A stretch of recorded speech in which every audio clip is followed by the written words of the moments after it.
ગાંધીનગર ઝુંડાવ ગામમાં વિવાન એલિમેન્ટોસ ફ્લેટમાં પ્રભુ શ્રીરામના મંદિરના અક્ષત કળશનું સ્વાગત કરવામાં આવ્યું. આશરે 150 થી 200 ભક્તોએ સ્વાગત કર્યું અને અક્ષત કળશની પૂજા કરીને અક્ષત કળશને સુંદર મજાના ડેકોરેશન કરેલા સિંહાસન ઉપર સ્થાપના કરવામાં આવ્યું અને ખૂબ જ ધામધૂમથી કોઈ મોટો ઉત્સવ હોય તેવી રીતે પ્રજા દ્વારા કાર્યક્રમ કરવામાં આવ્યો. નાના મોટા સૌ બહેનો ભાઈઓ અને બાળકોએ ઉત્સાહભેર ભાગ લીધો અને જાણે એવું લાગતું કે બધાને અયોધ્યા રામ જન્મભૂમિ ઉપર ભગવાન શ્રીરામનું મંદિર જલ્દીથી બને તેવી તીવ્ર ઈચ્છા પ્રગટ કરવામાં આવી.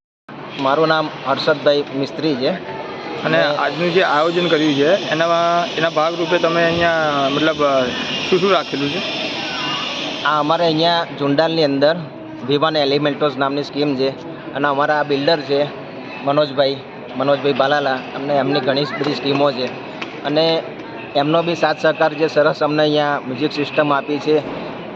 અત્યારે ભગવાન શ્રી રામનું અયોધ્યામાં મંદિર બની રહ્યું છે અને એનું ઉદ્ઘાટન થઈ રહ્યું છે. એનો કળશ યાત્રા અહીંયા આવી રહી છે, તો એને સત્કારવા માટે ખુદ મનોજભાઈને અમે આમંત્રણ આપ્યું તો એ ખુદ મનોજભાઈ પણ આવી ગયા છે અને એમને બી ઘણો સાથ સહકાર આપવામાં આવ્યો છે.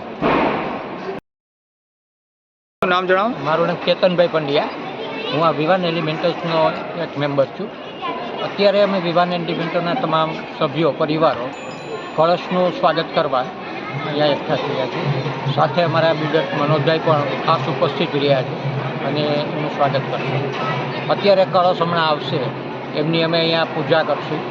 એમના બધા એનો લાભ લેશે અને સારી રીતે એની ઉજવણી કરી અને કળશને અહીંથી અમે આગળની સોસાયટી માટે રવાના કરીશું. આ સારા